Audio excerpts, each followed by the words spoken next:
Night Falls on Sentinel by Boali. No music played in the nameless tavern in Sentinel, and indeed there was very little sound except for discreet, cautious murmurs of conversation, the soft pad of the barmaid's feet on stone, and the delicate slurping of the regular patrons, tongues lapping at their flagons, eyes focused on nothing at all. If anyone were less otherwise occupied, the sight of the young Redguard woman in a fine black velvet cape might have aroused surprise, even suspicion. As it were, the strange figure, out of place in an underground cellar so modest it had no sign, blended into the shadows. "Are you Jormik?" The stout, middle-aged man with a face older than his years looked up and nodded. He returned to his drink. The young woman took the seat next to him. "My name is Habala," she said, and pulled out a small bag of gold, placing it next to his mug.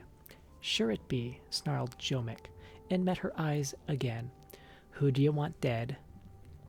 She did not turn away, but merely asked, "Is it safe to talk here?"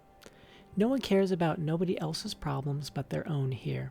You could take off your cuirass and dance bare-breasted on the table, and no one even spit. The man smiled. "So, who do you want dead?" "No one, actually," said Habala. "The truth is, I only want someone removed for a while. Not harmed, you understand, and that's why I need a professional. You come highly recommended." "Who you been talking to?" asked Jomek dully, returning to his drink. "A friend of a friend of a friend of a friend." "One of them friends don't know what he's talking about," grumbled the man. "I don't do that anymore." Habala quietly took out another purse of gold, and then another, placing them at the man's elbow. He looked at her for a moment and then poured the gold out and began counting. As he did, he asked, "Who do you want removed?" "Just a moment," smiled Habala, shaking her head. "Before we talk details, I want to know that you're a professional, and you won't harm this person very much, and that you'll be discreet." "You want discreet?" The man paused in his counting. "All right, I'll tell you about an old job of mine. It's been, by Arche, I can hardly believe it, more'n 20 years, and no one but me's alive, who had anything to do with the job. This is back before the time of the War of Bettany. Remember that? I was just a baby." "Course you was," Jomek smiled. "Everyone knows that King Lotan had an older brother, Grekalith, what died, right? And then he's got his older sister, Obki, what married that king fella in Daggerfall. But the truth's that he had two elder brothers." "Really?" Habala's eyes glistened with interest. "No lie," he chuckled.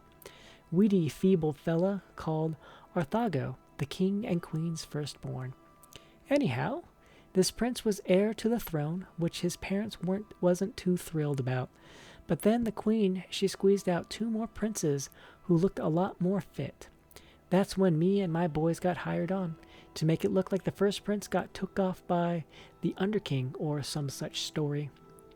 "I had no idea," the young woman whispered. "Of course you didn't. That's the point." Jomek shook his head. "Discretion, like you said. We bagged the boy, dropped him off deep in an old ruin, and that was that. No fuss, just a couple of fellas, a bag, and a club." "That's what I'm interested in," said Habala. "Technique.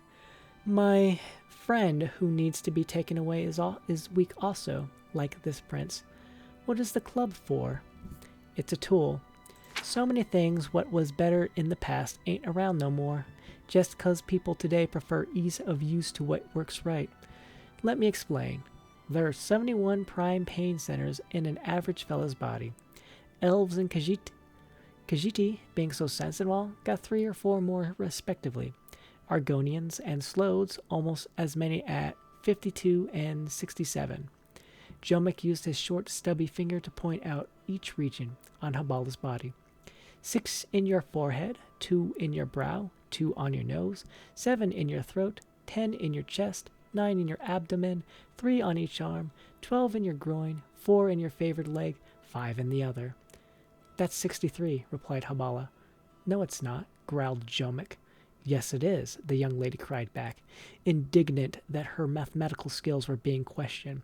6 plus 2 plus 2 plus 7 plus 10 plus 9 plus 3 for one arm plus 3 for the other plus 12 plus 4 plus 5.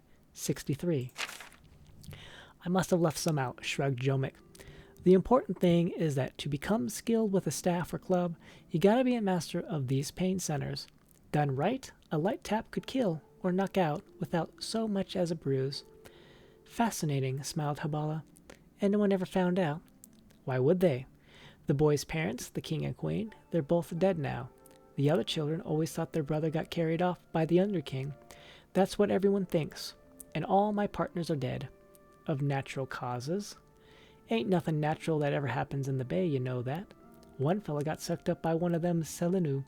Another died of that same plague that took the queen and Prince Greclith.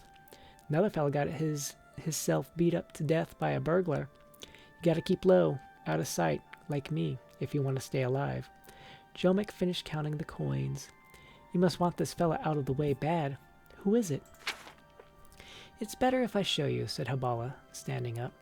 Without a look back, she strode out of the nameless tavern. Jomick drained his beer and went out. The night was cool, with an unrestrained wind surging off the water of the Iliac Bay, sending leaves flying like whirling shards. Habala stepped out of the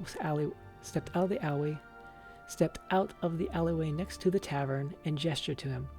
As he approached her, the breeze blew open her cape, revealing the armor beneath and the crest of the King of Sentinel. The fat man stepped back to flee, but she was too fast. In a blur, he found himself in the alley on his back, the woman's knee pressed firmly against his throat. The king has spent years since he took the throne looking for you and your collaborators, Jomick. His instructions to me what to do when I found you were not specific, but you've given me an idea. From her belt, Habala removed a small, sturdy cudgel. A drunk stumbling out of the bar heard a whimpering moan accompanied by a soft whisper coming from the darkness of the alley. Let's keep better count this time. 1, 2, 3, 4, 5, 6, 7.